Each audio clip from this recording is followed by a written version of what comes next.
रास रासेश्वरी वृषभान दुलारी, श्री कृष्ण की अर्धांगिनी प्रेम लक्षणा भक्ति स्वरूपा श्री राधा रानी के प्रागट्य उत्सव की आप सभी को खूब खूब मंगल बधाई हो। आज राधा अष्टमी के दिन में आप सभी को भोगीभाई शाह द्वारा लिखित श्री राधा अवतार पुस्तक के कुछ अंश जो बहुत ही आह्लादिक एवं रोमांचक है, मैं आप सभी से शेयर करने जा रही हूँ। वैसे तो श्री कृष्ण का जीवन और उसकी लीलाएं तो उसके कृष्ण प्रेमियों के लिए आकर्षण का केंद्र बिंदु बना हुआ है, लेकिन इस पुस्तक में भोगीभाई शाह ने श्री कृष्ण एवं कृष्ण गोपी एवं कृष्ण राधा की प्रेम लक्षणा भक्ति और शुद्ध सात्विक प्रेम को उजागर किया है। मैं आपसे साथ शेयर करने जा रही हूँ। द्वारिकाधीश कृष्ण जो यात्रा से लौट के बहुत ही विचलित एवं दुखी दिख रहे हैं और सीधा वो रुक्मिणी भवन में जाके विश्राम करने को चले जाते हैं। अन्य रानी उसकी खबर पूछने के लिए रुक्मिणी भवन में जाते हैं। लक्ष्मा, मित्रवृंदा, कालिंदी, सत्या, सत्यभामा, भद्रा जैसे अन्य रानियां रुक्मिणी भवन में पहुंचती है और वहां पे जो दृश्य देखती है वो देख के वो बहुत ही विचलित हो जाती है। श्री कृष्ण निंद्राधीन है और अचानक से वो करुण स्वर में श्री राधे राधे राधे बोल के करुण स्वर में राधा जी को पुकारते हैं। अब अन्य रानी बहुत ही चिंतित हो जाते हैं कि ये राधे है कौन कि द्वारकाधीश इतने चिंतित हो रहे हैं। स्त्री सहज जिज्ञासा को सब रानियां जाती है रोहिणी माँ के पास और रोहिणी माँ को राधा जी के बारे में पूछती है।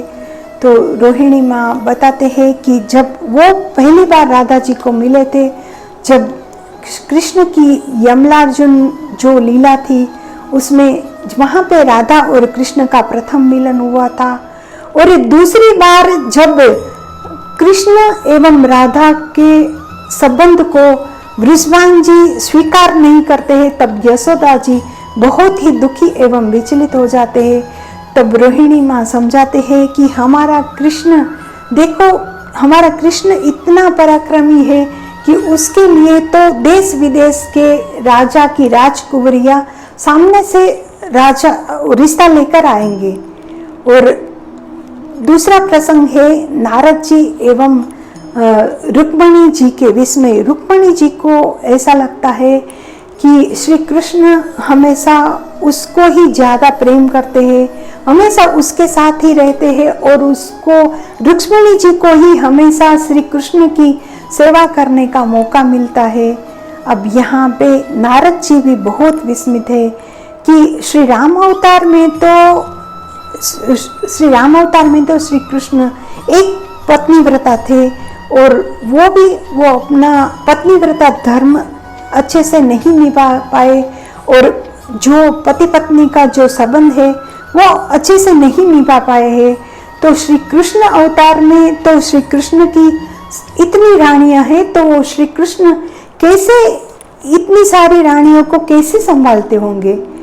ये विस्मय से नारद जी सब रानियों के पास जाते हैं, बारी बारी सत्या के पास, सत्यभामा के पास, लक्ष्मा के पास, कालिंदी के पास, रुक्मिणी जी के पास तो वो पहले से है, और अन्य रानी जैसे कि भद्रा है, सबके पास बारी बारी सबके भवन में जाते हैं।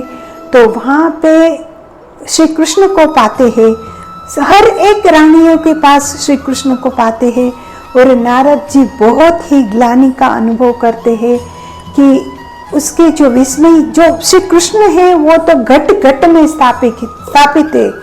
तो यहाँ पे नारद जी का विस्मय है वो दूर हो जाता है। फिर वही जिज्ञासा लेके फिर सब रानियां पहुंच जाती है उद्धव जी के पास और उद्धव जी को पूछती है कि हे उद्धव जी, ऐसी कौन सी गोपी है, कौन सी व्रजनार है जो आज भी द्वारकाधीश उसको भूल नहीं पाए हैं, आप हमें उसके बारे में बताइए। तब उद्धव जी बताते हैं कि वो जब राधिका को मिले थे तब भगवान श्री कृष्ण ने उसको, जब भगवान अस्वस्थ थे तब उसको जब गोपियों के पास एवं राधा जी के पास भिजाया था, तब उसका जो ज्ञान और योग का जो घमंड है वो कैसे उतर गया, वो प्रसंग को उद्धव जी बताते हैं। और दूसरी बार जब वो राधा जी को मिले तब राधा कृष्ण युग्म स्वरूप के रूप में उसके दर्शन हुए थे। ब्रज में कोई भी पर पुरुष ने, श्री कृष्ण के अलावा किसी भी पुरुष ने प्रवेश नहीं किया था, लेकिन जब उद्धव जी को भी राधिका को मिलने को हुआ तब उसने उद्धवी का रूप लेना पड़ा, स्त्री स्वरूप बनना पड़ा, तब जाके वो राधिका को मिल पाए। जब नारद जी को पूछते हैं तो नारद जी बताते हैं कि वो पहली बार बरसाना में राधिका जी को मिले थे। नारद जी का तो काम ही है भ्रमण करने का। वो विस्मय के साथ कि नंद किशोर के रूप में श्री कृष्ण का तो प्राकट्य हो गया है, तो कहीं न कहीं गोलोकेश्वरी राधा जी ने भी जन्म ले ही लिया होगा। ऐसा भ्रमण करते करते नारद जी पहुंच जाते हैं बरसाना में। वहाँ पे वृषभान जी के द्वारा वो जानते हैं कि उसको बहुत ही सुंदर और दिव्य कन्या का जन्म हुआ है, लेकिन वो कन्या अपने नेत्र नहीं खोल रहे हैं। विस्मय के साथ नारद जी वृषभान जी के घर में जाते हैं।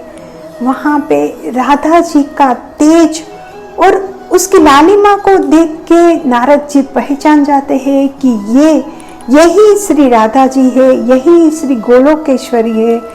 तो फिर नारद जी उसको एक मंत्र बताते हैं और कहते हैं कि हे गोलोकेश्वरी, नंद भुवन में श्री कृष्ण ने भी अवतार ले लिया है। तब जाके राधा रानी अपने नेत्र खोलती है। और दूसरी बार जब कालियानाग मर्दन के समय भगवान श्री कृष्ण जब यमुना में कूद पड़ते हैं तो राधा भी उसके पीछे पीछे बहुत कूदने का प्रयास करती है, तो और मूर्छित हो जाती है, तो लोग उसकी बहुत ही निंदा करते हैं। तो अभी राधा और कृष्ण तो अलिप्त है, उसको कोई भी लोगों की बात का कोई भी असर नहीं है, लेकिन भगवान श्री कृष्ण चाहते हैं कि राधा के मूल स्वरूप को, कृष्ण गोपी एवं कृष्ण राधा के पवित्र प्रेम को लोग जाने, इसलिए भगवान श्री कृष्ण एक लीला करते हैं।